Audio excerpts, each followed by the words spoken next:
Hello, this is Rudy Giuliani. With the sun going down in the west, that's West Palm Beach. Well, what a stupid way to start a show, huh? But it isn't going to be. It'll be a very intelligent show. It'll be a very intelligent show because it's going to begin with breaking news. Breaking news because nobody else will report it, but it is reported by one of the two best columnists in the world, Miranda Devine. Miranda has reported that Prince Obama is a prince no more. They just did a poll of who people think should lead. Now, I don't know if it was president, but who best leads the Democrat Party? Now, I thought it was Obama, like the Wizard of Oz, behind the curtain, whispering to Biden. Never really very effectively, because he should have said things not about sophisticated matters of policy, but like, turn right, jackass, or nobody really falls going up the steps, asshole, things like that. But he didn't do that.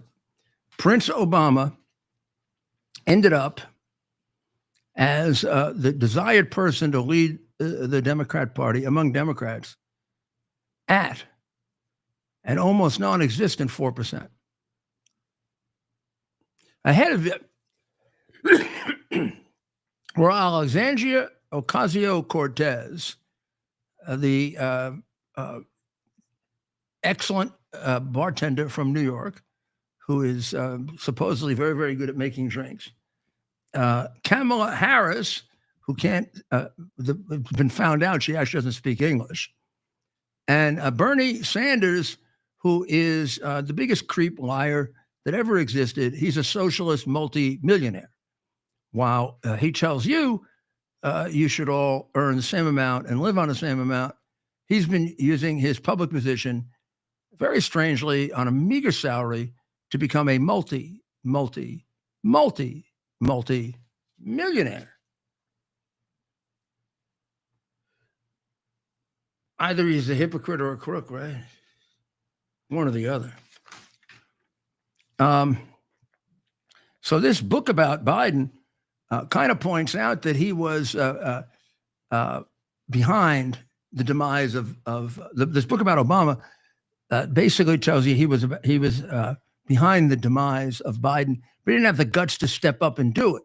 Much like he never had the guts when he drew the red line in Syria to ever protect any Americans, or in Benghazi.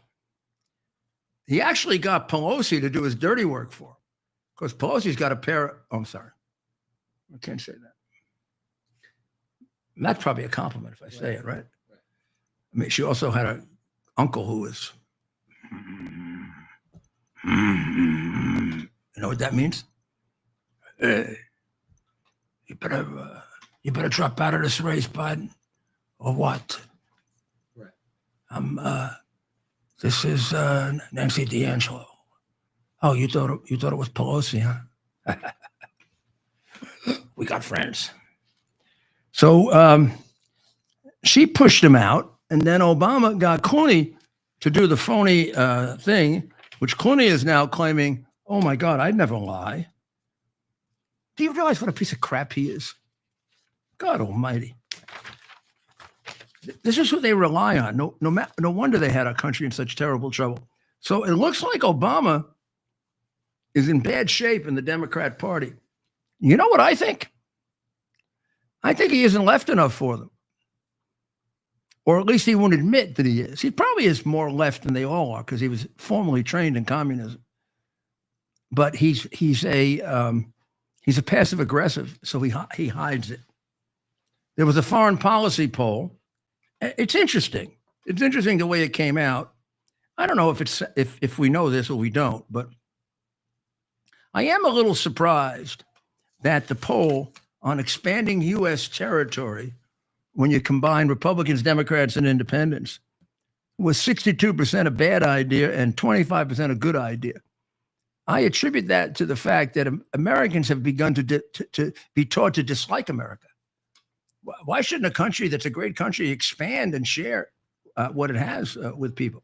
But Okay, that's what it is. It's 62% bad idea, 25% good idea, and 13% I don't know. But where it comes to whether allies are sharing the burden appropriately, here we have a big split between Republicans and Democrats. 81% of Republicans say absolutely not, and 83% of Democrats say international alliances are a source of strength. Now, it's a different question and doesn't help me very much, which will give you an idea of why the Wall Street Journal plays games. I'd like to hear the answer to the same question among Democrats. Do Democrats believe that our allies have shouldered the appropriate burden for defense? They ask them instead, do Democrats agree with a statement that international alliances are a source of strength?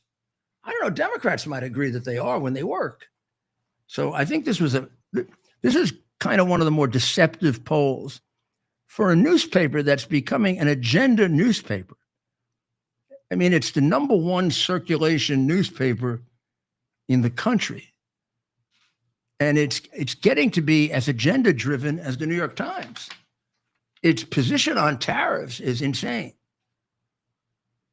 It's completely hysterical. They're taking a brilliant columnists and reporters, like the ones I illustrated on the earlier show, which I'll go to later, Alicia Finley and Mary Anastasia O'Grady, and they're making them into like pawns of, they got to make a nasty comment about tariffs, and then they write something that completely contradicts what they said. But I don't know why they ask a different question except to create a complete, absolute confusion and also problems for Trump, making Trump look bad. Now, this is an amazing number. So if you look at Ukraine, where there was almost universal support for Ukraine among Republicans and Democrats, now Republicans oppose support for Israel by 79%.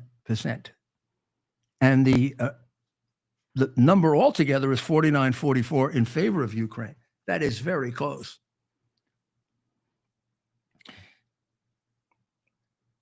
Democrats have a favorable view of the North Atlantic Treaty Organization, and the vast majority of Republicans have a negative view of it. And with regard to tariffs, Republicans understand by 77% that they create jobs, and Democrats say they raise prices. Again, a different question, right? So I'm giving you this poll not to inform you, but to tell you to read them carefully, because sometimes that poll is useless. It asks the Republicans what they think they want to hear, and they ask the Democrats what they think they want to hear, but they don't pose the other. So how are you gonna know? So you know all the disturbance about border control and border patrol and border sanctions and walls. We mentioned this to you the other day when we had my old friend John Houvain on for a quick interview at the Trump National Golf Course. But John now works as a security advisor to the president of the Dominican Republic, Luis Abinadar. Now, Luis and I had a relationship that goes back 20 years, and I remember Luis as a young man, and I remember discussing crime. Well, let me tell you what's going on. I mean, a year ago, he began stopping Haitians from coming over into the Dominican Republic because they were having so much crime. And he said, I love Haitians, and we share the island with them, but my first responsibility is to people of the Dominican Republic. Sound familiar? Then he began building a wall. Now he's gotten Haitian immigration or illegal immigration down to about 80% less than it was. And he's returning people that come over along the 244-mile border to Haiti so that he can protect his country.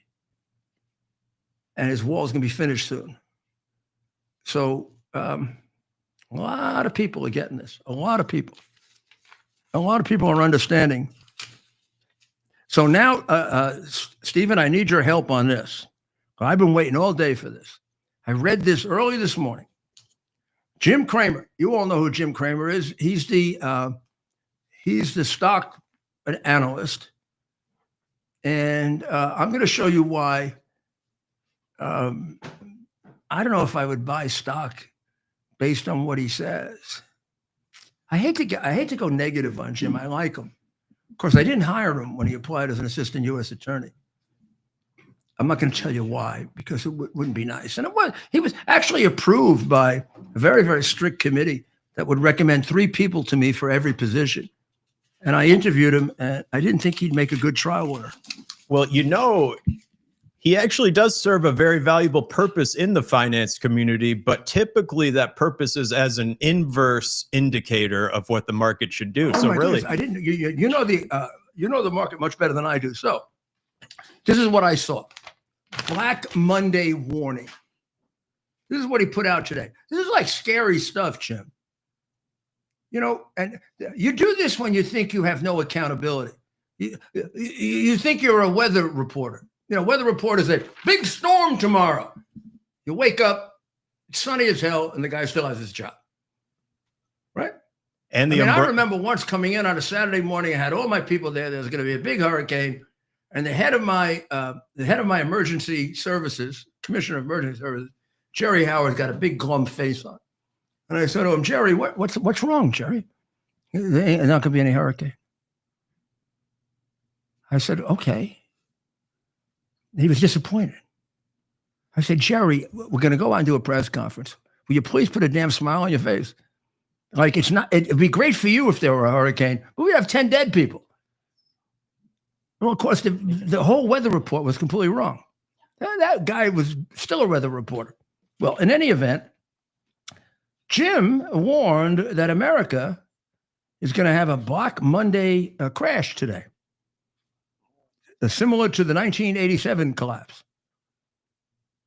So I think, isn't it appropriate that somebody hold him accountable for that? I mean, there are people that listen to this guy, and what he said, they go risk their money based on what he says. He tells them not to, but of course they do. Why are they listening to him? Right? So the percentage fall in 1987 to which he predicted would be equivalent, the Black Monday would be, was 22.6% in one day. What was the fall today? Typical volatility range. I think we were down around 1%. Depends on which index you look at. No, well, the S&P. Dow Jones Industrial Average. I think that was off about 1%. So he's only off by 5%. Well, worse than that.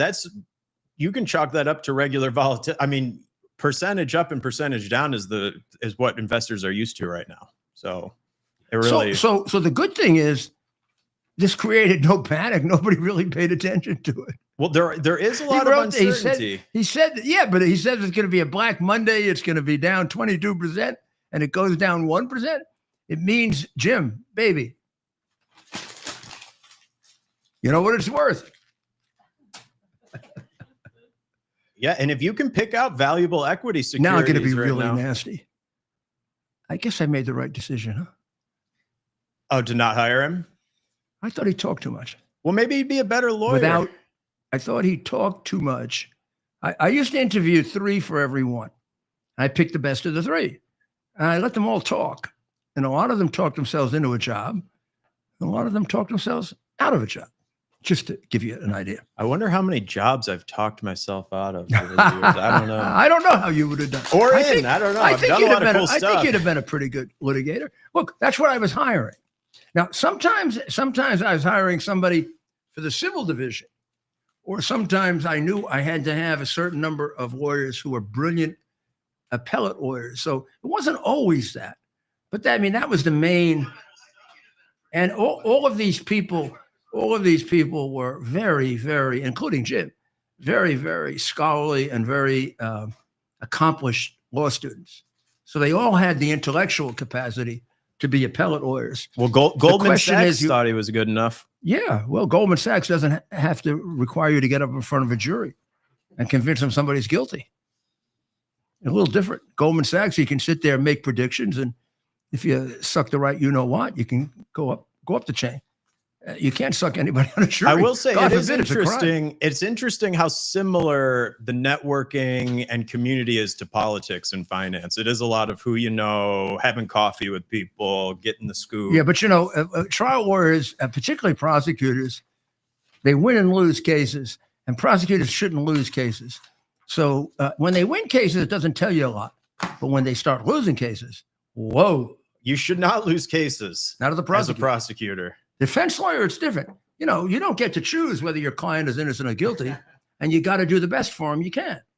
So the best for him you can maybe is a lesser sentence or the right choice to make. Go to trial. Don't go to trial.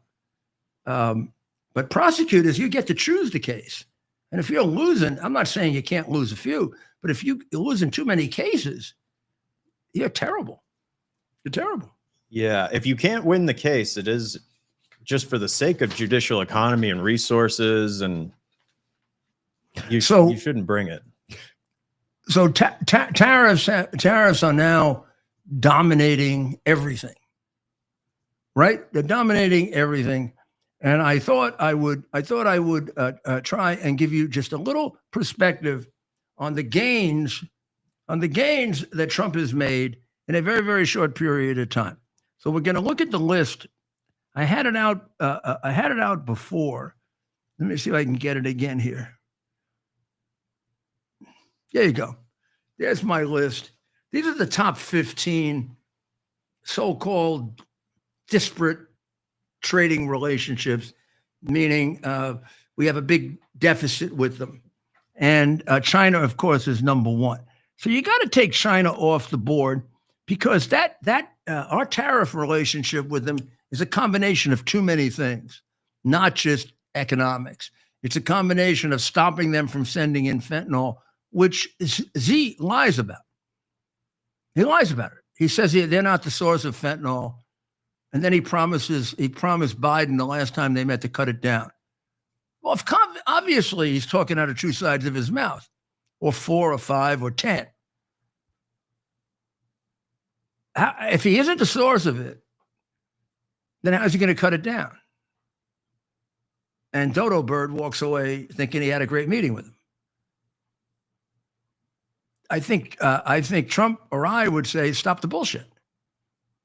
Okay, you're gonna cut it down, but you're not the source of it. Tell me exactly how you're going to do it. If you're not the source of it, his theory is here's his theory that he doesn't express to American presidents who sit there and say, "Oh, we had a very productive meeting." Productive meeting, my backside. His theory or his argument, which is total garbage, is that they make fentanyl for legitimate purposes. And whatever you do with it is your fault. Well, you need to make about 10% of the fentanyl that they develop the precursors for legitimate purposes. And you would do that business with legitimate pharmaceutical companies. They don't have any relationships, by and large, with any legitimate pharmaceutical companies. They have at least 20-year-long relationship with the Sinaloa cartel. The Sinaloa cartel is not a pharmaceutical company, last time I checked, nor is the Golfo cartel. Those relationships go back 20 years.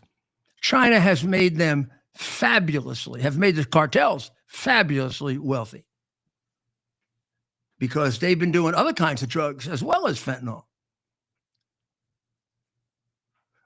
Since Biden became president, when they got free access to the United States, and Biden was accommodating private flights by Chinese, the fentanyl deaths went up 2 and 3 times under Biden. So this is complete nonsense that they have nothing to do. I mean, it's completely ridiculous. It only comes from one place. Maybe 2% of the fentanyl precursors come from elsewhere. China and China, if China knew where they were, they go wipe them out. This is a source of great wealth for China. It's also a source of conducting war on us, just like COVID-19 was. They can kill 75,000 Americans a year. No Chinese get killed. In a shooting war, we kill you, you kill us. Look at Ukraine, Russia, right? This would be if Russia conducted war against Ukraine. And they sent in a drug that kills 75,000 Ukrainians a year just to wear them down.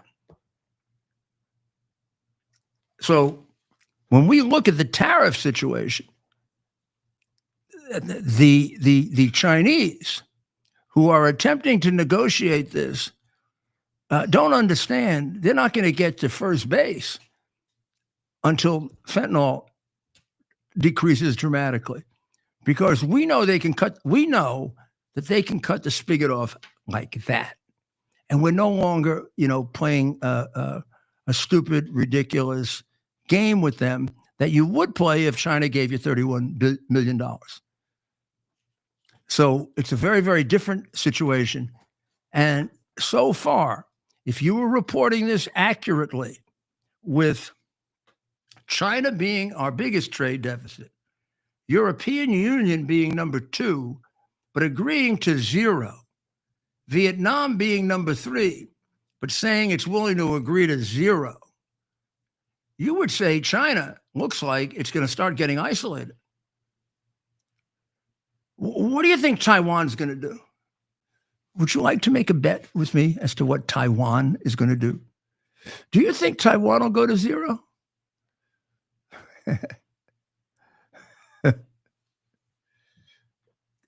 What I really want to see is the Wall Street Journal apologize. Japan? Oh, they love China too. Oh yeah. They'll work real hard to help China.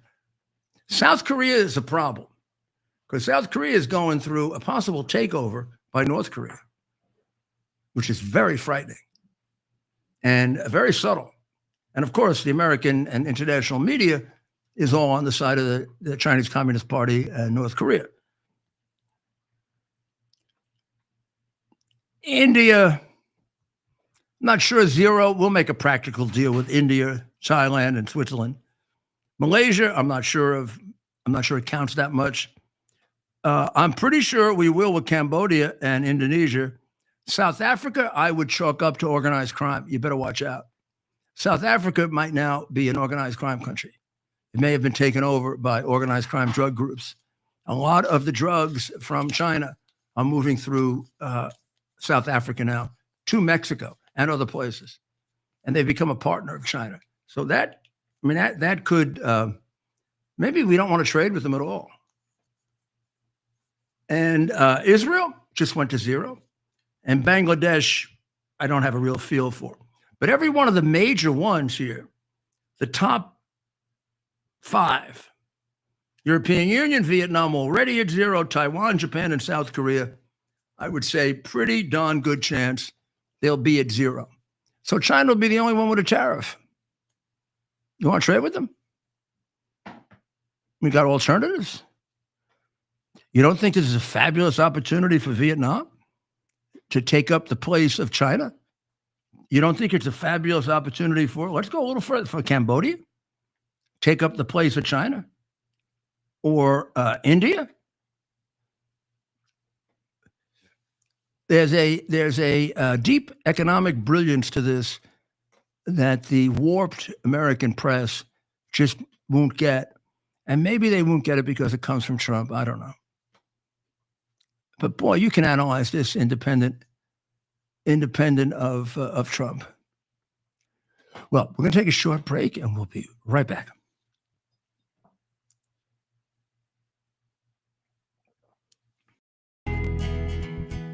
Here we are, pretty much at the beginning of the process here at this pristine, I call it a laboratory. It's not like a factory, it's like a hospital. This is the beginning of the process for roasting. Deep grain, very good quality. Most people don't use this quality. We deal with small farmers because they like to know who we're dealing with. They give us the highest quality, all organic, non-GMO. You should know all Arabica beans, no Robusto, all Arabica. They're going to go into the roaster and it'll get roasted for about 20 minutes or so.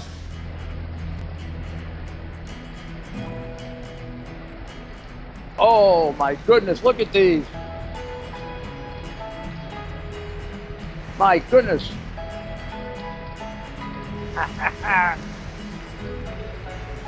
You're going to want to specially order these.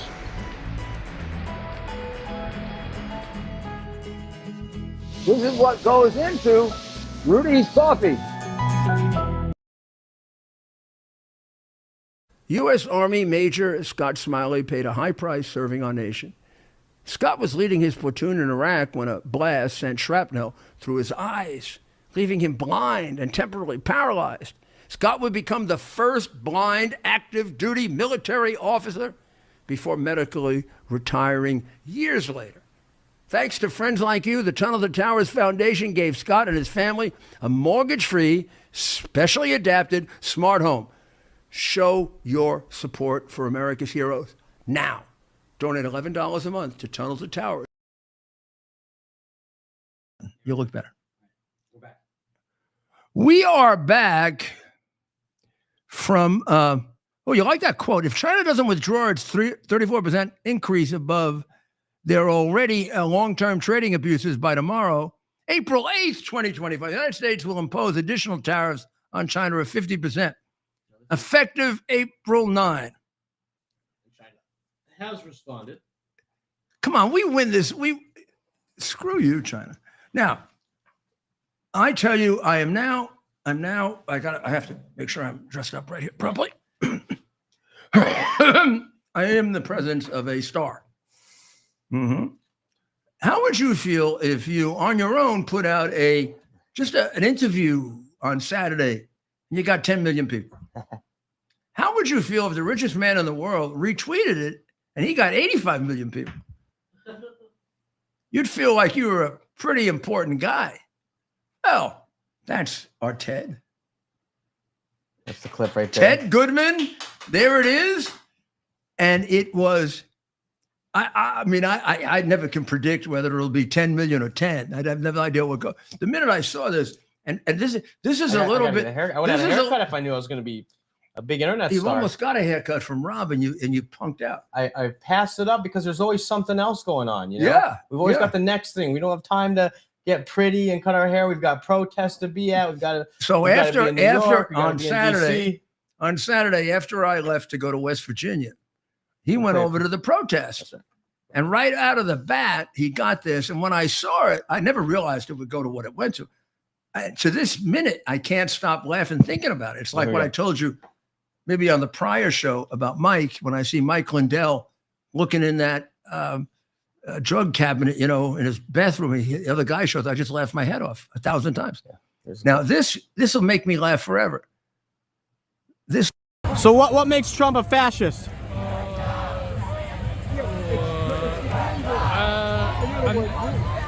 What makes Trump a fascist? He does things without Yeah, talk loud. I don't have my mic on. I'm not really good into interviews stuff like that. Sorry? He just does everything he wants and not following laws or he was a convicted felon, that's all I know. But your sign says he's a fascist, and I'm just curious what makes him a fascist. One of the things is that he's trying to control the media, right? Say that again? He's trying to control the narrative. How is he trying to control the media? Doesn't debate. My question is, the sign says the fascist Trump regime must go. Yeah. And so I'm just curious what makes him a fascist. You pointed out that maybe something about his relationship with the media, he wants to control it, but how? Again, you're calling him a fascist. Yeah. Well, what makes him a fascist? One of the core tenets of fascism is creating an enemy, right, and blaming those problems on What's the enemy. that? Oh, yeah, the paper gave me, yeah. Who gave you that? The people that gave me the sign. It's a free sign. Oh, someone gave you the sign, and then they gave you the handout. So are you reading it now to try to answer the question? Yeah, but I mean... Can I see that? Can you hold that up? I'm just curious. You can have it. I can have it? Yeah, you can have it. Alrighty. So where did you get the sign? All the way in the gatekeeper's house. Okay. Yeah, it was just pretty cool. And that's another one? They gave you two pieces of paper? Here. Can I have that one too? Yes, you can have both. Oh, okay. So what brings you guys out here today? Just because I saw. Now, Ted, that was really very, very well done. It was very well done because you weren't aggressive and therefore frighten them off. I don't know until the very end if they knew you were kind of their enemy. Maybe that other guy kind of sensed it at the very end. But up until the very end, they thought you were just, legitimately asking them questions. Well, that's right, Mayor, and that's the best strategy when dealing with these folks, right? Just let them talk. They often will just expose themselves. I know the other guy said he graduated. He didn't say where he graduated from. I doubt it. Yeah. Well, maybe he graduated without taking exams. That happens a lot now. What about the guy who had the 2 pieces of paper? Yeah. Did he ever say he graduated from any place? Well, he works at a hospital. He said Mercy Hospital. So, oh my God, be careful if you need a checkup. Yeah, we don't want to see him when we're there. They'll have to give him a piece of paper. How to save my life? Yeah, exactly. Step 1, step 2. I'm kicking myself, Mayor, for not asking them if they were paid. Usually, you wouldn't ask that, right? Somebody would never admit that. But I'm feeling these guys may have just came out and said it if they were in fact paid. I remember watching this because this was developing as I was driving. I dropped them off at the rally. Yeah. And we drove to about 2 hours to West Virginia where I had a speaking engagement. So I was watching this develop. I'm looking at the numbers and he gets to 300,000, 400,000, 500,000. By the time I get there, he eventually got to 1 million. He was about 700,000. Then Elon Musk retweets it and it goes to 80 million. 80 million. Right, there it is. But of course, it tells the whole damn story, right? Right. It tells the whole This story. is a couple hours ago. It's over 60 now. And that's just him. 60 million. Okay. Okay. And that's just him. We obviously shared it. Others have shared it. It's making the rounds. So you put them all together, it's about 80 million. Right. Right. But the reason this went viral is this explains so much, doesn't it? It explains the unbelievably horrible education system we have in the United States. Look at those 2 guys struggling to try to. None of them, when you said fascist, said Hitler or Mussolini. Wouldn't that occur to any well-educated person who learned the basics, not warped one way or the other, but the basics of American history or world history? You wouldn't have known that fascism was what was used to describe Hitler, Mussolini, Franco in Spain. Forget it; they wouldn't even know who he was. So why are we influenced by these submorons? Right. These are people who need remedial education, not trying to influence other people. Right. That's a good point. I mean, those 2 guys need education to get through life. Right. I feel sorry for this guy. Right. He seems like the other guy seems a bit of a wise guy. This guy seems like a nice guy who just doesn't know what the hell he's doing. He showed up. They gave him a piece of paper. Yeah. He's carrying a sign about fascism. He doesn't know what the hell fascism is. And then he gives you his 2 papers and tells you can keep them. Yeah. Very generous guy. Very innocent. The other guy was a very bit more of a innocent, right? wise guy. He had a couple of explanations. This guy. They were all completely inadequate. And he never came up with a definition of fascism. Right. He definitely didn't. He had other and he points says to he's make. a graduate. I don't know what he's a graduate of. He's certainly not a graduate of a place. Software engineer. Yeah, but he's not a graduate of any place that gave him an education. Yeah. If you can't associate fascism with Hitler, Mussolini, and Franco, you're just not an educated person. That's right. That's right. He couldn't even make I was kind of giving them an opportunity. He couldn't even. He tried, but he failed. He did try. He was just kind of making general points about issues with the media. And so that's, obviously it caught Elon Musk's attention and others. But again, right, Mayor, it's just. Well, I mean, it has to be a source of a tremendous irritation that the cause of all this problem for Elon Musk are these completely, I don't know what you would call them. Right. Innocent idiots? I don't know. Right. But they're being used for bad purposes. Right. It's it's like taking advantage of simpletons. These are the first guys I walked up to. This is about 5 minutes after I left you guys.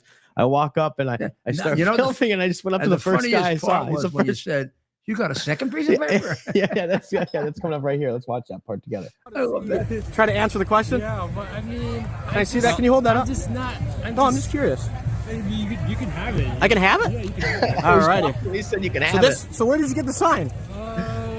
All the way in the gate keeper's house. Okay. Yeah, it was just pretty cool. And that's another one? They gave you 2 pieces of paper? Here.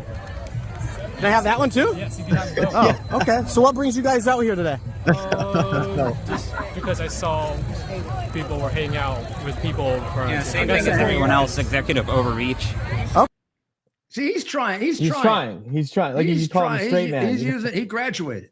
Yeah. Big words there, buddy. He's the intellectual. He graduated. Executive overreach. But executive overreach is fascism.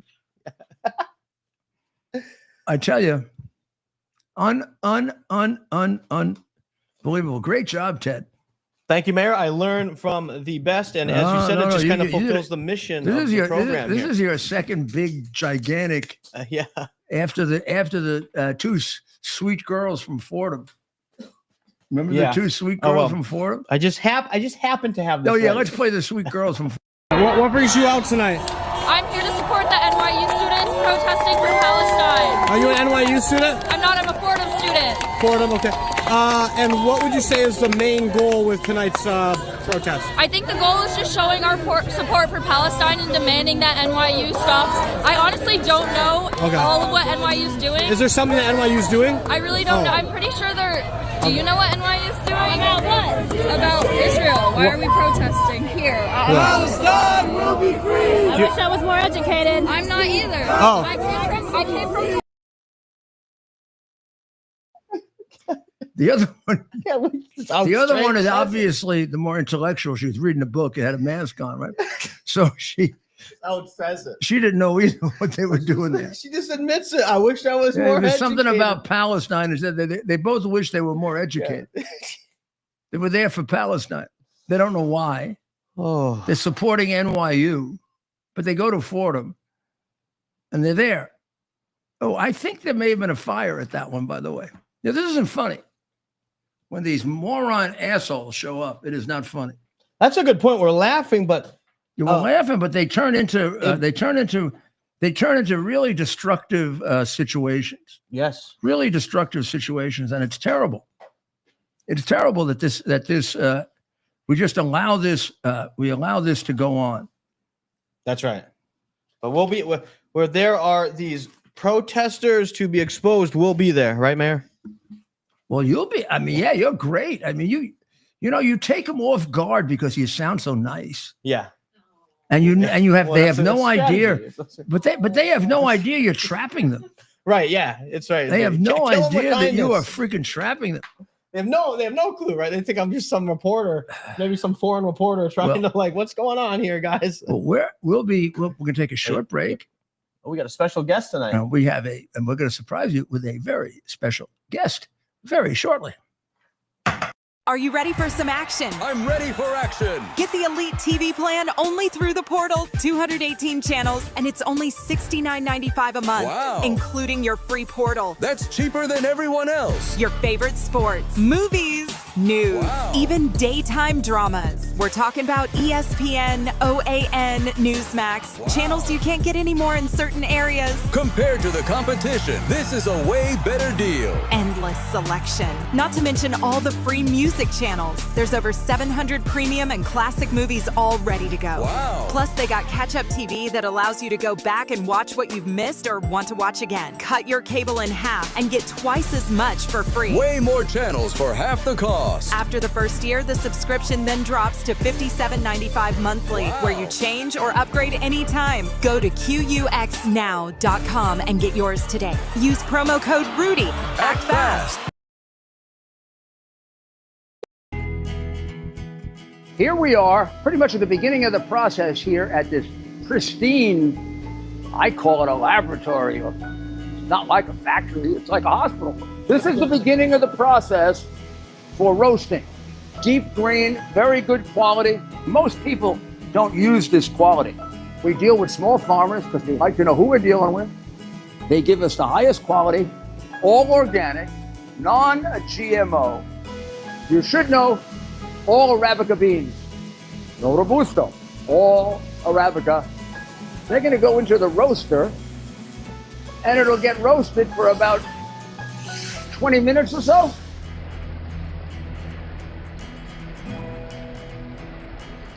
Oh my goodness, look at these. My goodness.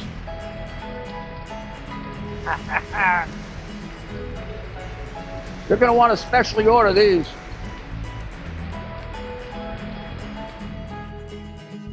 This is what goes into Rudy's coffee. U.S. Army Major Scott Smiley paid a high price serving our nation. Scott was leading his platoon in Iraq when a blast sent shrapnel through his eyes, leaving him blind and temporarily paralyzed. Scott would become the first blind active duty military officer before medically retiring years later. Thanks to friends like you, the Tunnel to Towers Foundation gave Scott and his family a mortgage-free, specially adapted smart home. Show your support for America's heroes now. Donate $11 a month to Tunnel to Towers. And we're back. Well, this is really a great pleasure for us to have Allison Wynn with us. And Allison is, well, you've seen her talk very, very eloquently on finance. She really is quite an expert on finance. But I think on these tariffs, we've talked to you before about this.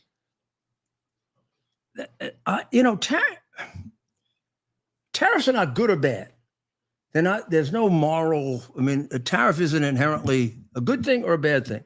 It can be used very intelligently for good purposes and create a really good outcome, or it can be used for bad purposes. I agree. Totally agree. Why are these people so? Like I particularly, I pick on the Wall Street Journal. It's like they're hysterical over these tariffs. It's outrageous. I agree with you. Tariffs and tax, it's a mechanism. It's like fire. Fire, it can warm the village, but it can also burn down the village. Yeah. So you have to wield it responsibly. I do believe the president is very smart. My entire lifetime, we've had trade imbalances. And so he's very creative. He's thinking out of the box. Let's do something new because the old playbook hasn't been working. Has it, Mayor? No. And suppose you knew nothing about tariffs. And the president said, okay, I'm imposing these big tariffs, but I'm willing to negotiate. And then within a day of saying that, 50 countries call you up and say, we'll negotiate. The first country was Vietnam. the country from where my parents are from, tell us Vietnam. About that.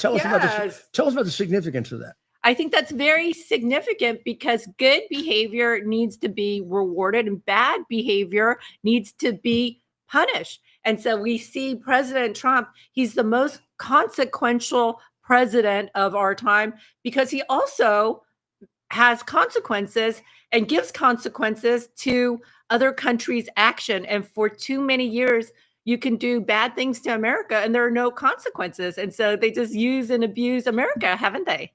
So now, am I going too far if I read into Vietnam's action a kind of hedge against China also? Here, China is not going along with it. China instead, so far, is the only country to impose a draconian additional tariff on America. The others are negotiating. Yeah, they call it retaliatory tariffs. And one of the things is that the words are quite violent, retaliatory. That's what you do in war or in a battle.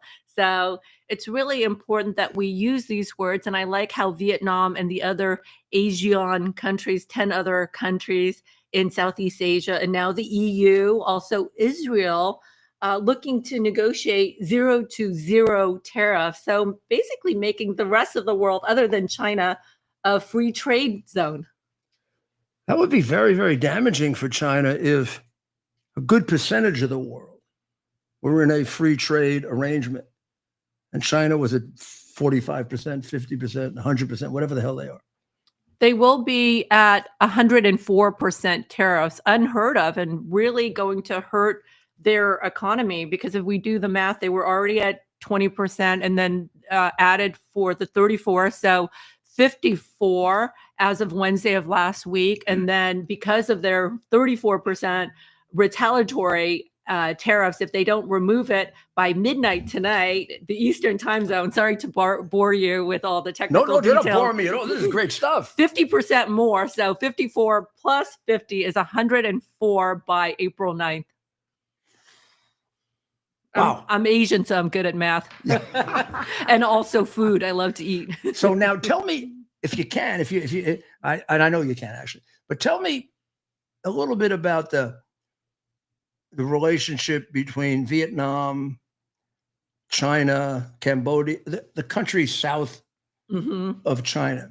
Should we assume that they're just Chinese add-ons? So a lot of people assume that, especially with Vietnam, because Vietnam is in name a communist country. But from what I know of the country and many of the conglomerates that I've interfaced with, it's actually just communist in name. It's very much a market-driven economy. They're very entrepreneurial. There's a bustling stock market. I believe 2 stock exchange, the Hanoi one. And if How can you have a stock exchange in a communist country? Well, yeah, the Ho Chi Minh Stock Exchange. That's very active. The Ho and I Chi think- Minh Stock Exchange? Yes, it's and thousands, if not millions, of investors worldwide. Many large global private equity firms are major investors in that. Southeast Asia actually is growing at about 7-8%, and then next year, hopefully, we take care of the tariff situation, which it does appear ASEAN, Southeast Asian countries are willing to play ball, unlike China. So I think there is a big difference. We can't assume that ASEAN countries are like China. China is a regime all its own. And I know with the Vietnamese people, they have been fighting China for the last 2,000 years, and they've done a good job drawing the line, the boundaries, and they have kept their independence. So I don't believe the narrative that Vietnam is an extension of China. Yeah, that is something that, to our disadvantage, we didn't understand before the Vietnamese War. Yes. And yes. And I am I'm an interventionist. You might even accuse me of being a neocon about military power. There aren't too many wars I would avoid. But from the beginning, I thought Vietnam was not the right war. I didn't think it was the right war because I thought that Vietnam and that whole area around China, you could alienate from China. Mhm. I see them as kind of like an exaggerated version of Latin America. So in Latin interesting. America, there's a problem, right? Many of them resent America. They do. Some for good reason. Mhm. We might have done things. A lot of them for bad reason. We're the big successful country. They're going to be jealous of us. Mhm. That's what happens there too. Mhm. China is the dominant power. I mean, they've been they consider themselves the greatest nation on earth. Everybody else below them is like, Mhm. So there's a lot of resentment. There- Even in Mongolia. Yeah, there's a there tremendous is, amount and of for resentment. thousands Wow. of years too, because China, maybe in the 70s and 80s they weren't doing so well, but for thousands of years beforehand, it Yeah. was a dominant culture. If you think about it, Genghis Khan, Kublai Khan, all the empires that went before that. So they have a lot of pride in their dominance, and maybe a little bit too domineering. Yeah, yeah. I mean, when I was mayor, for some strange reason, I became very friendly with the Mongolian ambassador. Hmm. So I learned all about the history of Mongolia. Mongolia is very resentful of China. Hmm. Very resentful of China. And when you mentioned Genghis Khan, they would say he wasn't Chinese. Hmm. He was Mongolian. He is, and I'm a direct descendant of Genghis Khan according to my brother's DNA, because it's carried on the Y chromosome. So Well, he I'm was one of related the- to my brothers. So he was, and because of our, a little bit of lack of knowledge of Asian history, he was sort of the Julius Caesar of Asia. I mean, he conquered into Europe. Mhm. And he's one of the greatest warriors, and not just warriors, an intelligent warrior who knew how to turn countries to becoming, like Caesar did, to cooperative with him. Mhm. Like Alexander the Great too. Like Alexander the Great, yeah. But the reality is, Did Julius Caesar? Americans have learned too little about the history of other countries. I have a question. Did Julius Caesar father as many children as Kublai Khan and Genghis Khan? Certainly not legitimately. I mean, Romans were pretty prolific. I don't know. He was tied up with war so much. You know what he did do, though? He came up with the idea of sharing Roman citizenship, which is what created Europe. So he went into Gaul. His first great campaign was Gaul. That modern day France. Yeah, in Gallia. Yeah, Gallia Indivisi Inter Parte is the first of his books. Gaul is divided into 3 parts. He divided France into 3 parts. Someone's excellent at Latin here. Yeah, yeah. That's why I am on the FBI terrorist list. For, among other reasons, I go to Latin masses. So when he went into France and he was successful in conquering Gaul, he didn't oppress them. He made the ones that work with him Roman citizens, equal to Romans. They could come to Rome and vote. They could come to Rome and run for office. Then he moved into Hispania, did the same thing. Portugal. Then he moved over to Romania, Lower Germany, and then to Lower Britain. So fantastic. So you're saying that he's developing all these systems, Then infrastructure. So you had never conquered Scotland. Scotland, they went up to Scotland. They saw these crazy people coming over, all dressed up and they said, not worth it. Braveheart. It's not worth it. It's not worth it. The Mel Gibson with the paint. Yeah, yeah. He said, not worth it. But the fact is, what he did was he spread the Latin language, which then became the basis for all those languages. But he also gave out Roman citizenship. Fantastic. As a way of earning sort of a give back. So if you were good to us, we were good to you. We don't want to conquer you. We just want to trade with you. You can get half, we can get half. Oh, a real free trade politician. It was I'm not. liking That's this why guy. it lasted 400 years. It was not a completely oppressive empire. Mhm. It was oppressive when it had to be, and then of course it went crazy. I remember Like touring everyone. in the south of France with my children, and I remember seeing these beautiful Roman aqueducts. So Oh, sure, yeah, they're very, very, very connected. I think very similar things happen when you have a great genius conqueror like Khan was, and he created that same situation. But I think China also created the same resentment around it. And I think of Japan a lot like I do England. Japan is the little island that shouldn't be able to deal at all with the continent. And it wants to constantly prove that it can dominate the continent. So every time England worked like hell to defeat the Spanish Armada and to be more powerful than Europe. And Japan worked like hell every time they were at war with China to constantly defeat them. yeah, Vietnam can relate to that as a country that is probably 100th, 1,000th the size of China. They've been very fierce, been fighting China for more than 2,000 years. So the theory that Vietnam is an extension of China, I don't think that is rooted in history or facts at all. These are all things we have to realize, which a lot of times we don't. And we are dominated too much, including on the Wall Street Journal, which is a newspaper I used to respect. Everything is based on a kind of a hatred of Trump. So if Trump says something that's enormously intelligent, it becomes stupid. I mean, it's a little bit like they were all in favor of a wall. Schumer, Pelosi. Then Trump wanted a wall. Now a wall is xenophobic, right? Schumer was in favor of massive tariffs on China. Now Trump is in favor of tariffs on China. So they're bad. Things don't become bad and good because Trump is in favor of them. You have to have enough intellectual honesty to analyze them for the reality that they are. And Trump has really thrown this all off. Yeah, they need to stop politicizing the situation and go to bat for America. These policies make sense. Now you see the EU come to the table, 0 for 0, Israel, many countries, including Vietnam, and I believe the rest of the 10 Asian countries too. So you have like 3 out of the 4 largest economies, America, EU, Asian countries.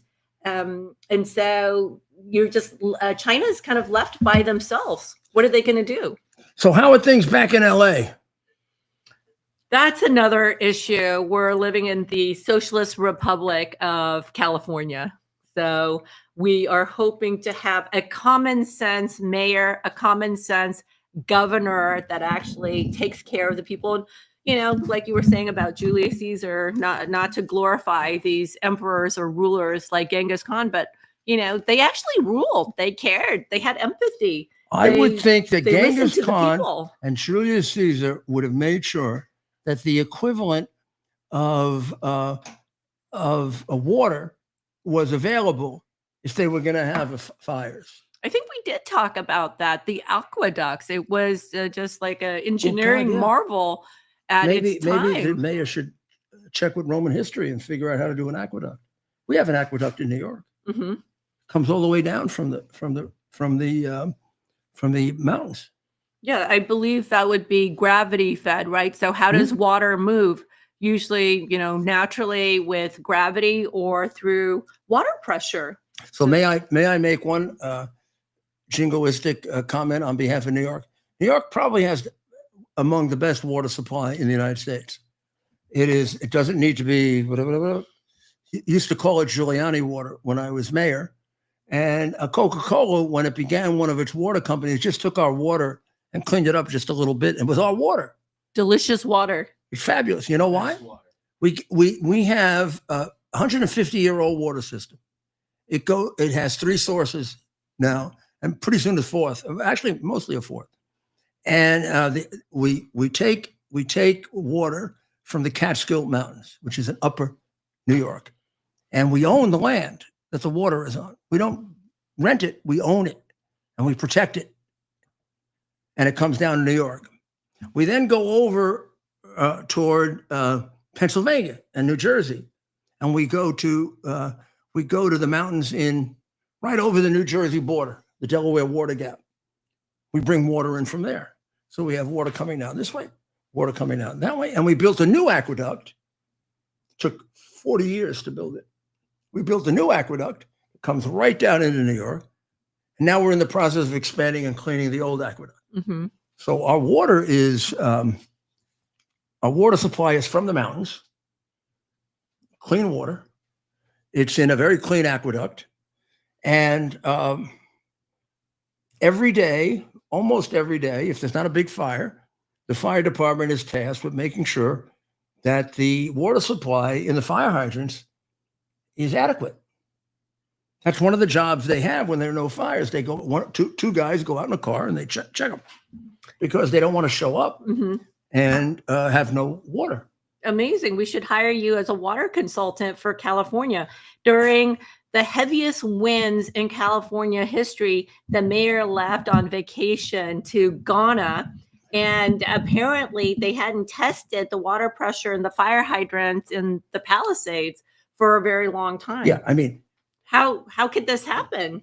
New York City Fire Department checks the water pressure on a regular basis. What do you mean by regular basis? Like once every couple of weeks, check everyone, go around, check it, make sure. In the summer times when the kids are using it to like have to cool fun, off? Yeah, they go and they will make sure they'll let the kids keep it, but then they'll make sure the ones around it are full. Mm-hmm.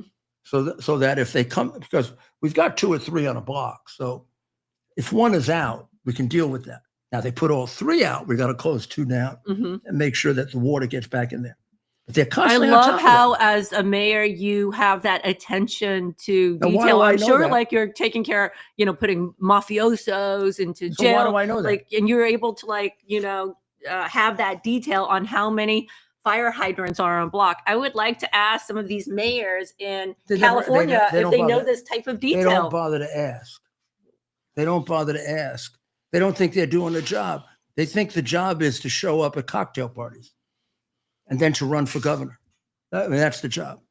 Particularly Democrats who have no conscience any longer. I'm sorry. And maybe some of their outrageous policies that, well, really... you can't believe those things and be human. So, Ted, I want to show the picture before we go to anything else and sports. I want to show the picture of the anti-abortion or the pro-abortion woman who punched the living daylights out of the pro-life woman And I want to know, when did you ever see a pro-life person do this? And why the hell did Biden and the J6 and all those creeps put these pro-life demonstrators in jail for 5 and 10 years, including an 82-year-old woman, and arrest them with Gestapo troops? Now, the violence is almost all, 100% on the left. There are no violent Proud Boys or whatever the hell you want to call them. Their violence consisted of whatever you want to call an insurrection, and they didn't bring any guns or knives. Don't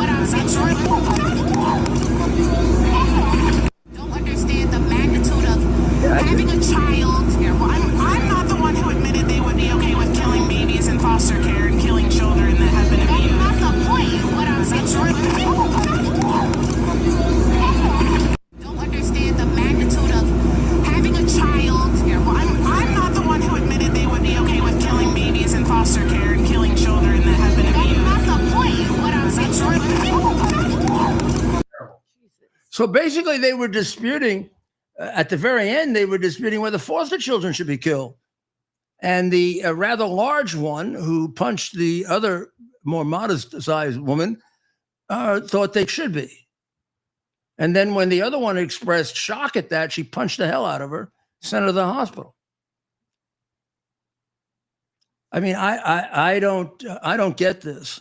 I also, Ted, would like you to find for us, before we close out, I'd like you to find for us your interview with the so-called Catholic priest, who somehow doesn't think that abortion is any longer a sin. And therefore, you might get a sense of why our country is in the moral decay that it's in. I mean, when I look at these people demonstrating for abortion rights, or whatever the hell you call it, I see them demonstrating for more killing. Let's see if we can kill more people. So in my old city, New York, the last time I checked, more black children were aborted in Harlem than born. If that doesn't shock you, if that doesn't make you feel horrible, if that doesn't make you feel like there's something we got to straighten out, then there's something, I'm sorry, wrong with you. You got something morally wrong with you. If you don't think it's a much worse situation, the more black kids are aborted than born. Maybe you want to get rid of the black kids. I don't know. I mean, that's what Planned Parenthood wanted. Maybe they're getting their wish. But I thought this priest, Take a second. It's going to take, yeah. I mean, maybe he's not even a priest. Maybe, I'm hoping he's not even a Catholic priest. But sometimes with the things our sickly Pope says, I get frightened. Right. So, well, we're going to upload that there. If Western civilization and Christianity won't stand up vigorously for life, nobody will. Humanity has never been more glorified than in Western civilization. And if we've lost that because the communists want to destroy Western civilization, then we're going to have a hard time really bringing it all back. I don't think we have, though. I was at a wonderful event this weekend with Dr. Maria, and for the Christian Classical Academy of Morgantown, West Virginia. And they're up to grade number 6 or 7, 6, I think. They've been in existence for 3 years. And they teach classical education, which means Western civilization. They also teach agriculture. And I found out, I met the agriculture teacher, or the head of the agricultural department, and I found out an answer to a question I always wanted to know. What are they had a group of animals, they teach them how to breed. Horses and donkeys and goats and pigs. And I said, which of that group, what's the most, by far pigs, most intelligent animals? Really? A pig is as intelligent as a dog. Really? And if you take a pig and you put it in your house, the pig will be cleaner than you are. Pigs do not want to be in the mud. You know why they go in the mud? Because they don't have any sweat glands. Oh, interesting. So they get warm and they go in the mud. They'll go in, if you give them water, they'll go in water. Mm-hmm. But if the only thing available, it's like desperation. They'll go in the mud in desperation. The minute you take them out, you don't have to clean them. You put them somewhere and they'll start cleaning themselves. Mm-hmm. Just like a cat. Like a cat. They'll clean themselves And in your house, they'll be, and you can teach them, go outside to go to the bathroom. What about a piggy litter? I have to ask my daughter had a pig for 2 years. Oh, really? Yeah, Okay. when she was at Harvard, she had a pig, which I thought was probably the influence of Harvard. I didn't know any better. Mhm. I figured, well, Harvard teaches you to do crazy things like have a pig instead of a dog. Mhm. But she used to tell me this pig is smarter than our dog. And now this lady said, yeah, these pigs are unbelievable. You can make them a completely domesticated pet. And they have no violent tendencies. Oh, really? Can they sit? Can they lay down? Roll Yeah, they can over? they give you their paw. Oh, really? You can Okay. teach them to give you their paw. It's unbelievable. Did you find this? It's uploading now, Mayor. It'll take it just a This second. is worth it. I'm telling you. Hang on. This is worth it. Because when you see this priest, I until there's a new pope, I'm not going to report him because he might get like they might make him a saint with this new pope. With this pope, He who just had a priest outfit. There's no way that guy was a priest. There's no way that guy was a priest. you think he just borrowed a costume? Yeah. Halloween USA. I'm uploading it right now. It'll take a second. I mean, you can't. Yeah, you'll see in the video. I don't know how a Catholic priest could be in favor of Joe Biden when Joe Biden was in favor of killing 7, 8, and 9-month-old babies. I mean, they like to call them embryos or something. They're babies. It's too late. It's Yeah, too. it's a too late functioning in the baby. term. It's a you have to crush their skull. You know, they use vacuum cleaners to take them out. When they get them out, sometimes they're alive and they crush their skull. This is why this country doesn't have a high moral standard any longer, because we began being subjected to communism way back, and the first thing they do is take God away. Then No religion. no religion, then no morals. God, just government. Yeah, Worship government. take parents away. That actually is and censorship. Now we go back to the definition of fascism, right? Yeah, Like we what got is it. fascism? And they're very aggressive. Because I grew up back then. Of course, Vietnam now is different, like I said, but back then it was a true communist government. More fascist, right? And so there's censorship.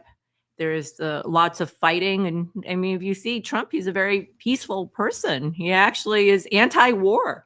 It's one of the reasons why I flipped from a Democrat to a Republican. Very good point, Allison. Now let's go back to the video the mayor wanted. This is from the weekend, and I came across a priest. At This one a I just protest. noticed this when he was showing to me. I said, "This is unbelievable." Father, what brings you out here today? I wanted to take part in the occasion. Thank you for. What is your position on Elon Musk and Doge? How about President Trump? Isn't he a pretty good, as far as non-Catholic presidents go, hasn't he done a good job in terms of looking out for those who do consider themselves Roman Catholics? He's terrible. What about Joe Biden? Biden was good. Really? Isn't he pro-choice?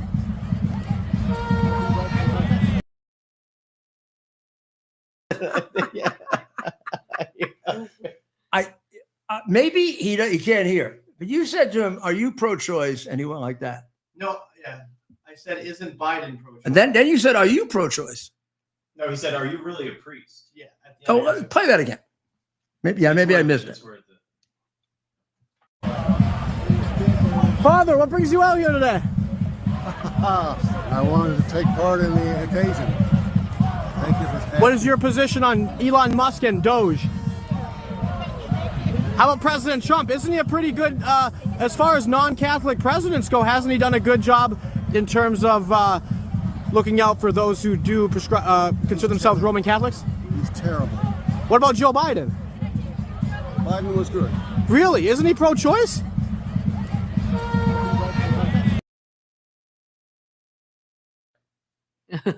Don't ever doubt my powers of observation. I think that guy's up to a lot of no good, and he wears the priest. Oh, outfit to cover. we got a whole conspiracy theory here on this guy. If you want to dive, let's have the viewers look into it. Okay. Well, I mean, that's very, very disappointing because that was one of the staples, Well, it's one of the key things about Western civilization, the value of human life. And when it deteriorates, you see Trump really upset. Like today, he just interrupted in the middle of the Bibi press conference and said he's very disturbed about all the killing that's still going on in Ukraine, the bombing that Putin is doing. And you can hear a legitimate concern for people dying. Right. You never hear that from Putin or Zelensky. I love that about President Trump. He really cares when He he seems to speaks be the about only it. one- It's really heartfelt, doesn't it? Yeah. He seems like he's the only one who cares about the Ukrainians and the Russians who are dying. The rest of them are trying to figure out, how much money they can get and how much territory they can get. $200 billion Yeah. from the U.S. Well, and all these arms, and then we can sell it to the Mexican cartels. We'll give you the minerals. We won't give you the minerals. We'll give you 20%. We'll give you 50%. What about the 2 million lives that have been lost and countless more on the line? Well, Ted, Yes, sir. let's do our sports now. Yes. Let's catch everybody up on Lots sports. happening in sports, Mayor. This is where Ted shines. We'll have Allison stay with us. No, stay here. You can stay here. Okay, dear. So we're talking sports. All right, Mayor, where do you want to start? Well, let's begin with Basketball? No, you want to begin with Ovechkin? Sure. Or you want to begin with let's you want to start begin with with the White House today? Your call. The White House today. Okay. Because my fellow Yankee fan, with whom I have watched any number of Yankee games with George Steinbrenner, was honoring the Dodgers, who humiliated us this season. And I thought he was quite a gentleman. I thought he would get sarcastic. I'm glad he didn't. And I think George from up in heaven is okay with it, because George was a baseball man. But let's take a look. He was really very funny, particularly since Shifty Schiff was in the audience, probably picking healthy up. arms. You ran out of really healthy. They had great arms, but they ran out. It's called sports. It's called baseball in particular, and pitchers, I guess you could say, in really particular. But the starting rotation during the National League Division Series, this scrappy Dodgers bullpen shut out the Padres, saved the season, and forced Game 5. Then key players battled back from midseason injuries to help deliver the National League pennant, including superstars Mookie Betts. Oh, is he good?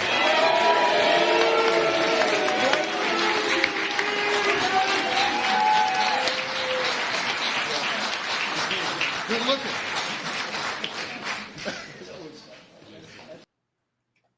Well, Mookie Betts is the second biggest mistake of the Boston Red Sox.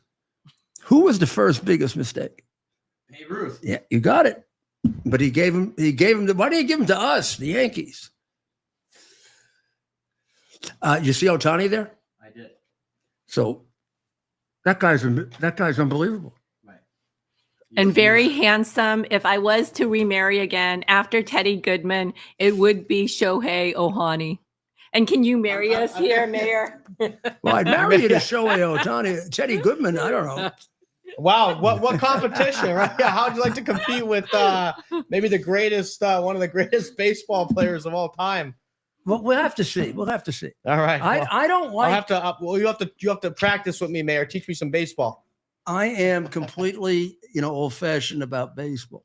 I don't like the fact that they're gonna. I hope they've decided they're gonna use him as a hitter. Yeah, the way they you'd did with think. Ruth. He was hurt last year. Right? I'm not sure Ruth would ever have set the home run record if they had kept him as a pitcher, right, and a hitter. Right. Let the guy. You can't be a pitcher and a hitter in baseball. And not only does it ruin your schedule for hitting, but there's too much preparation in being a pitcher. Right. And it takes away. If they just let him be a hitter, he'll be a much better hitter than if they let him be a pitcher at the same time. Right. Now, he got injured last year and he couldn't pitch. He had a great season. That should have been a real sign. Yes. To the Dodgers. Now, if they want a circus act, use him as a pitcher and a hitter. Right. If they want a real baseball player, use him as a hitter. And that's a good way of putting it, right? Yeah. I mean, he can sell tickets, right? People. Yeah. It's such a unprecedented talent. So the Dodgers not only have won the World Series, but the last time I checked, they're 9-1 this year. Yep. Do you think they'll go back to back? Oh, don't tell me that. I want the Yankees to win. Oh. When was the last time the Yankees Oh, went don't back even- to back?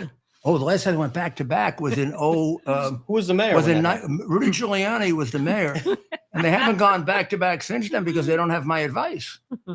Joe Torre won 3 in a row because of me. He won 3 out of 4 because of me. He won 14 World Series games in a row.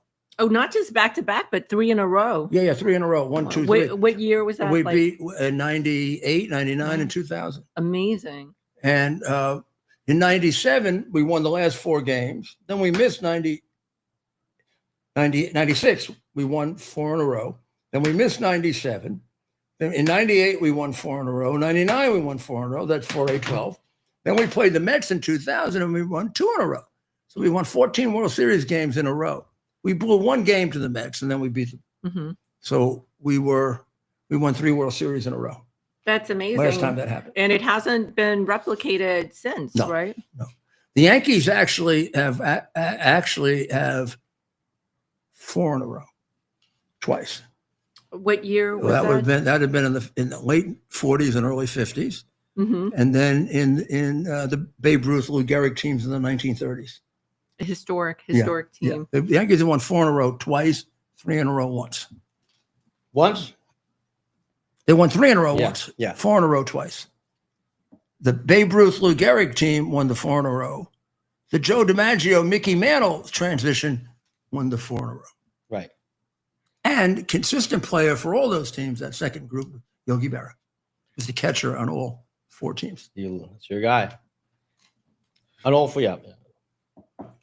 4. In the 90s, they won. Oh, go ahead. Now, we're on in the next 90s, topic. they did 3 in a row. Yeah. In the 70s, they did 2 in a row. But in the 50s, they did 4 in a row. And in the 30s, they did 4 in a row. Right. Right. Now, the next subject in sports. So, of course, we have Ovechkin. Yep. Right? Well, you're the hockey guys. You tell us. Yep. Go ahead, Steven. Do you have that? I'm sorry. I'm trying to get a tweet up in relation to our show. But Alex Ovechkin, of course, the great center for the Washington Capitals. He's been playing now for over 20 years, I believe. Beat the Rangers.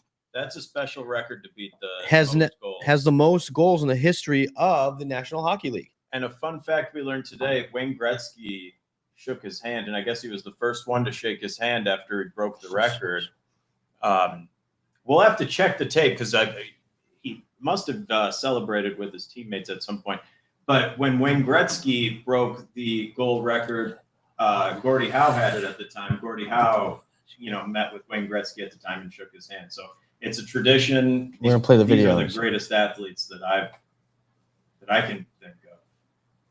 Somehow Ovechkin didn't reach the same popular acclaim as Wayne Gretzky, or even Gordie Howe, or even Sidney Crosby.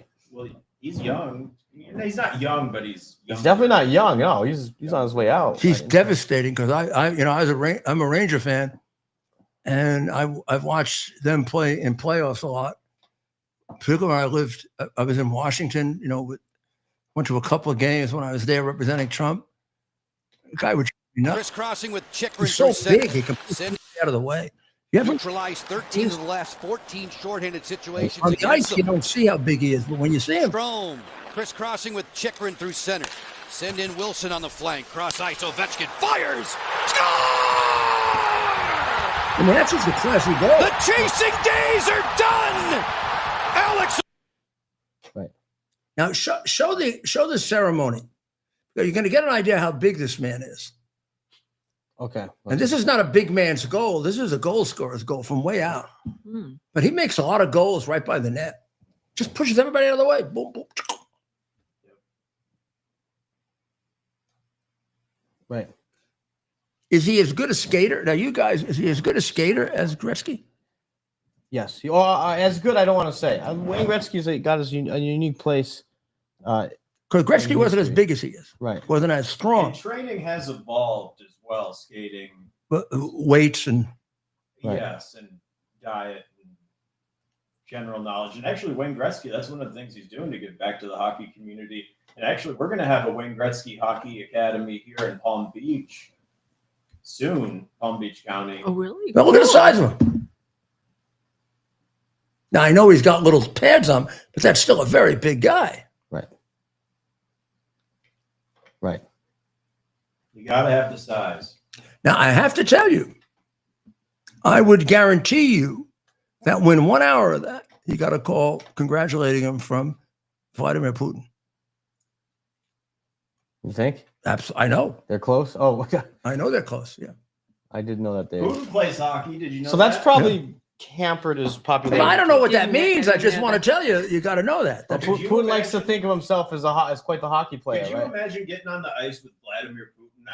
I mean, if you're Russian, if you're one of the Russian citizens, what do you do? Oh, if I was 25, I wouldn't mind. You got to get That'd out be of the fun. way. People are just getting out of the way. No, that'd be fun. Bullshit. They might disappear. If No, he wants to Take a college hockey player, knock the shit out of Putin. Yeah. Well, he's not that big a guy, Putin. He's not. He's not Ovechkin, I'll tell you that. That's right. And he's not the best skater either. I don't know if that puts me on a hit list. Trump is easily about 3 inches taller. Yeah. Bush was taller. Well, you've met him numerous times. Yeah. President Trump is tall, though. Well, we've had a great time tonight. Whoa. I what else? believe the mayor, maybe this is intentional. We both filled out a bracket for the March Madness NCAA men's basketball tournament. We don't have to bring up your bracket. No, please don't. Neither of us are doing well. Neither of us are doing well. I know you got one team. I do want to point out, you got one team though, in the Final Four, and I didn't get one team, and it's the same thing. I picked Duke, and you picked that inadequate team from Houston. I did pick Houston. That's because Ted's a savant. Who are going to lose tonight? You guys have a Here's newsroom my- bet going here's my on. We're going to lose tonight to our hometown team, Florida. That's right. We're now both I'm a Florida resident. type. You So are. I still will root for the Rangers over them, but I'll root for the University. I do want to bring up my bracket. I'm not going to bring up the mayor's bracket. We don't have to, but there is Houston in the championship game. But you got one right. I'm not asking for. I got one of the two championship teams right, Mhm. but that game is tonight. Just the mayor likes to keep everyone informed on what's going on. So tonight is the It could have been basketball Duke very championship. easily at the end of that game. Yes, it should have been Duke. And Duke you don't would- think of Duke. I think of Duke as like the Yankees of college basketball. They've got a big, strong fan base, but if you don't like them, you hate them. Nobody liked the Yankees. What's that? Nobody liked the Yankees. That's what I'm. Unless you're a Yankee fan. Nobody liked the Yankees. Who won 27 championships? Duke didn't even come close to 27. Oh, I see. They're not like the. I see. Oh, I see what you're saying. No, they're little peddlers. I'm saying how I perceive them in my Compared to the lifetime. Yankees, I love Duke. My Sure. son went to Duke. Yeah, I see But what they're you're little peasants Yes, compared to the absolutely. All the Okay, Duke that's the fans- mayor's Yankee. all the How Duke- dare anyone compare anyone to How the Yankees? dare right? you? How You dare can't. you compare You them? can't. You can't. And when you were talking about Otani, Oh. I would rather marry Aaron Judge. Well, I guess I can't really because Oh, okay. I'm committed to one side. You know. Yeah. I think in certain, I think it is now legal. Oh, yeah, I know it's probably 2025. illegal and it's probably make me popular, but I'm Yeah. still. Hollywood. That's our still big am- Hollywood break. The whole idea gets me, crazy. But I love Judge. I think he's a fabulous player, and except for the fact that he can't pitch, there's no doubt he has more power than Otani. He's a better That's home true. run hitter. Mhm. I would like to see those two. Otani and Judge have about the same batting average. Right. But Judge per game probably has twice as many home runs. Right. So you make, but I'm going to tell you, if you make Otani just a hitter, those numbers are going to go up. You think so? You think it's a mistake that they're I doing? think it's a like mistake. Pitching, I was a catcher. Pitching takes a lot out of you. Pitchers, they only allow So a pitcher. so physical. No, They only let a pitcher pitch every 3 or 4 days. So that means it's rare that, except for a relief pitcher or a 1 or 2 inning pitcher, they'll never take a starting pitcher, pitch him today 6 innings, and pitch him tomorrow. So the schedule used to be 4 days, now it's 5 days, sometimes 6 off, because it's so taxing. it looks very The taxing. next day you don't throw anything. Mhm. Usually you have a bullpen session, a little throwing session 2 days later, just a little bit. And then the third day you throw a little bit more, fourth day a little bit more. But you take 1 day off and you work your way back into, and they are so coddled now and so carefully regulated in terms of innings that it's got to be a tremendous pressure on a guy like Otani to be a pitcher, to go through that regimen and still have to concentrate on batting, which requires a certain amount of thinking for every game. Every game you're facing a new pitcher. Mm-hmm. Every game you have to study the new pitcher. I haven't watched Otani enough to know what kind of a hitter he is. Is he does he try to think out the pitcher, or is he just a contact hitter? I don't know the answer to that. If he's Nelson, what do you think? Well, I have examined his face a lot because he's very handsome and good looking. You know how I want to marry him. But what I have noticed from a technical standpoint is that he's very stoic. The guy's poker face. Have you noticed that? It's hard to see what he's thinking. He's almost like a very, very calm, deliberate Japanese businessman. I like that about him. Yeah, my guess is, since he's a pitcher as well as a hitter, Mm-hmm. he's a very thoughtful hitter. Mm. I think he thinks about. He's a pitcher. He does what they do. Mm-hmm. So he's thinking. He's trying to think. He's trying to think of what are they going to throw. Oh, that's probably a giant leg up for him. Mm-hmm. Yeah, I mean a lot of Oh, okay. Very strategic because a lot you of can do hitters- both sides. Both I think sides. he should do both. A lot of Switch. hitters try to guess what the pitcher is going to throw, and then since when the ball comes in at 92 and 93 up to 100 miles an hour, you honestly don't get to see it. You see it as it comes out of the hand of the pitcher. Mm-hmm. The rest of it is instinct. Mm-hmm. The rest of it is knowing that this guy, when it comes out of his hand here, Mm-hmm. the ball goes like that. So you're saying because he pitches, he gets inside the head of the pitcher. He probably can do a better job of interpreting that. Mm-hmm. And the way I just did that is more thinking than they would do. They do it based on muscle memory. The muscle memory of a guy who comes in high, a guy who comes in the middle, Mm-hmm. and where to adjust the bat. If they want to change it, once the ball is there, they can't. Mm-hmm. The ball comes in there too fast. Mm-hmm. And at the end, you don't see the ball. It's so fast.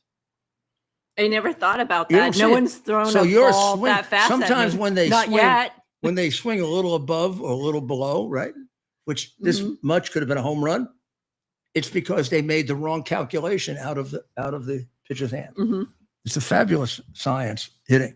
It's probably the hardest thing in sports to do, to hit a 90+ mile an hour pitch. It sounds very. Unbelievable. It sounds very Unbelievable hard. hand-eye coordination. And then you have to translate that hand-eye coordination into muscle memory. And the guy who had the best was Ted Williams, the best hand-eye coordination. And it made him a Mhm. great fighter pilot, too. Oh, really? Yeah, he was one of the great fighter pilots in the Second World War. Oh, I didn't know that. Yeah. And because he could do the same thing. Mm-hmm. Well, that's our sports for tonight. Quite the update. Lots Connected going on. connected to war. Right. And we'll be back tomorrow night. And we'll be on Lindell TV at 7 and X for the Rudy Giuliani show. Then we'll be here at 8 on X, where Ted went over 80 million or something like that. You should put Ted here. Amazing. Let's see if they go further. Keep watching it. Let's see if we go to 100 million. Wouldn't that be great? You gotta get our watermark on these videos in the future. I don't know what that means, but let's do it. Let's put our watermark on. What do we have to put it in water? Or? You just add a little America's Mayor Live logo to the top of the videos. And I recommend, if you have a little extra time, listen to a little of the Trump interview today with Bibi. It was like a college lecture on politics. They'll never give him credit for it, but it's amazing. No American president has ever shared with the American people his thinking the way Trump has. Of course, the early ones wouldn't have had the opportunity to do it. Maybe Lincoln would have. I don't know, but he did have the opportunity to do it. But when you start with radio and television, we've had some that were great. I mean, Reagan was great on television, and Kennedy was great on television, and but none of them ever shared. This guy tells you what he thinks. I love that. Very transparent. That's a great thing for citizens in a democracy. He never gets credit for it, but we'll give him credit for it. So pray for the people of Israel. It's time that we have peace in Ukraine. And Putin, will you stop the damn bombing? Jesus. What do you just like killing? Stop the war. Yeah. Stop the killing. war. You know, I've had my problems with Zelensky too, but you're the main problem. So stop it. You've convinced people you're a cold-blooded murderer. Maybe you could end your life calming it down a little. You pretend to believe in God. So stop the killing.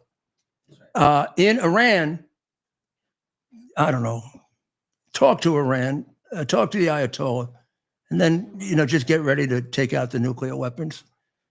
because we got to destroy Iran. We got to get rid of the Ayatollah, or you're never going to have peace in the Middle East. So pray for the people of Iran. Pray for the people of Israel. They deserve a solid, strong peace, and they've got a great leader who helped us a lot. He was sort of like, did our dirty work for the last year. And finally, of course, pray for the United States and the president. Thank you very much, Allison. You were terrific. Thank you, Mayor. God bless the mayor. Thank you. And God bless America. So what makes Trump a fascist?